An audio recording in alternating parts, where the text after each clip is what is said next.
Bonjour à tous pour cette nouvelle vidéo.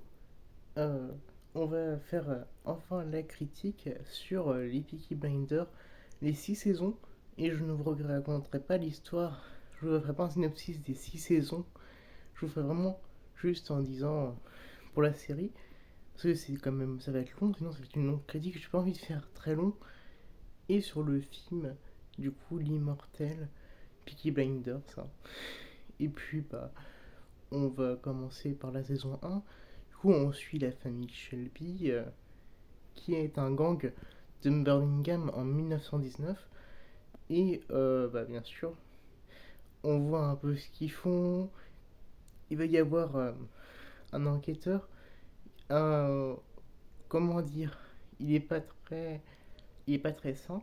Voilà, c'est un enquêteur même pire que les Peaky Blinders qui veut arrêter Thomas Shelby et la famille.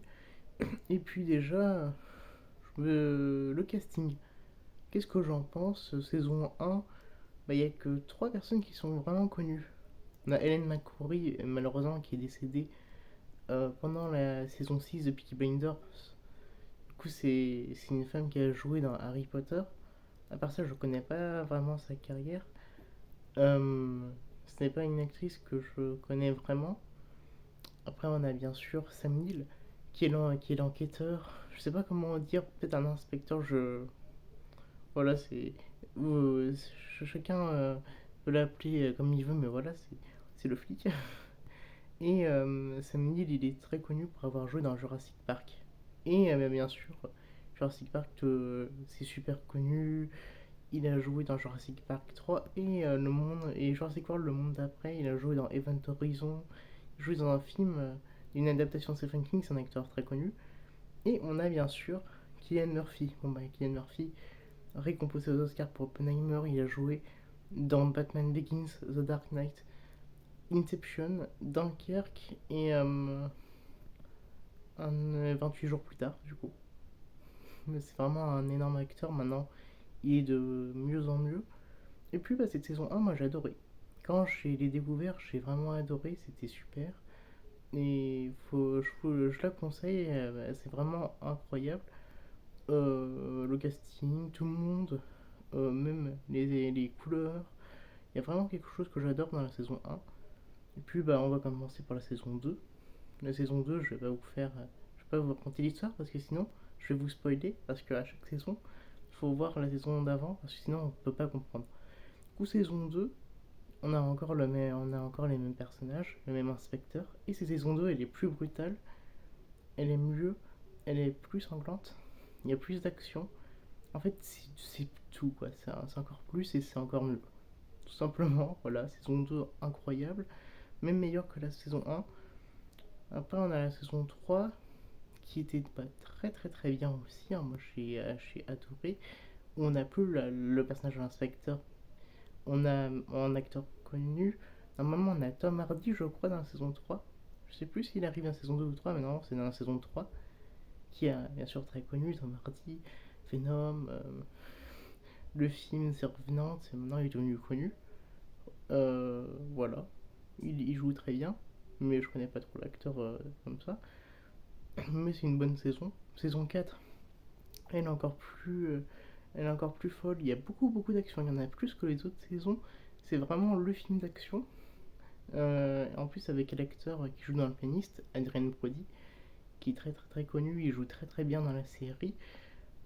Et c'est un bon méchant. Mais je vous spoil que ça, mais voilà, c'est un très bon antagoniste. J'ai vraiment adoré sa prestance. Voilà. On peut passer à la saison 5. Pour moi, saison 5, c'est la moins bonne. Parce qu'il y a trop de personnages. L'histoire est trop complexe, je trouve. Elle est un peu longue. Un peu plus longue que les autres. Il y a toujours 6 épisodes, mais j'ai moins aimé. Elle est juste bien, mais c'est pas ma saison de cœur. Après, on a la saison 6. La saison 6, pour moi, c'est la meilleure saison. Voilà. Elle est plus sanglante. Elle est pas plus sanglante, mais je veux dire, elle est plus brutale sur le sujet, plus sombre. Très triste. Elle est très triste cette saison. Et franchement, ils ont, on va dire, fini. Après, on savait pas qu'ils allaient faire le film et une nouvelle saison très bientôt. Mais c'était un très très bon final, on va dire. C'était incroyable. Moi, j'ai adoré. Euh, C'était vraiment super. On peut passer au film maintenant. Alors, le film, il est vraiment. Alors, j'ai vu des critiques négatives. J'ai vu des critiques comme si c'était moyen ou pas. Je sais qu'il y a des moments où on voit un peu d'IA, on dirait hein, sur les décors, que ça pouvait en gêner. Moi, ça m'a pas tellement gêné. Et pour moi, les critiques négatives, c'est juste des gens qui n'aiment pas la série ou qui ne voulaient juste pas savoir qu'ils ont fait parce que franchement, le film, moi, j'ai vraiment aimé.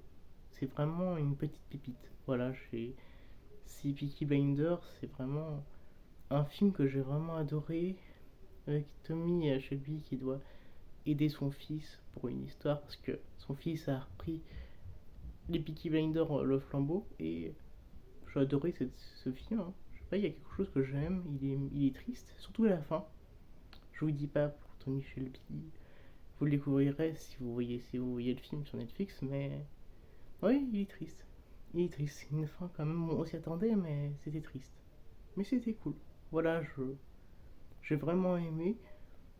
Pour ma conclusion, parce que oui, c'est une critique, je voulais qu'elle soit moins longue. Conclusion, c'est incroyable. Voilà.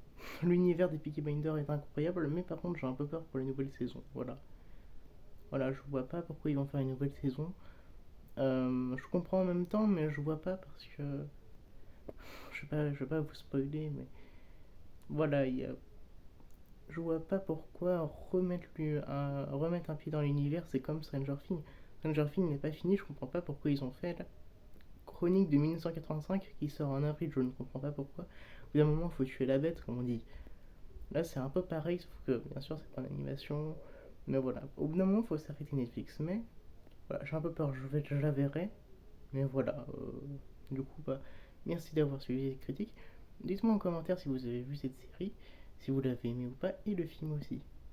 Voilà, merci de m'avoir écouté et à bientôt pour de nouvelles vidéos et pour de nouvelles critiques.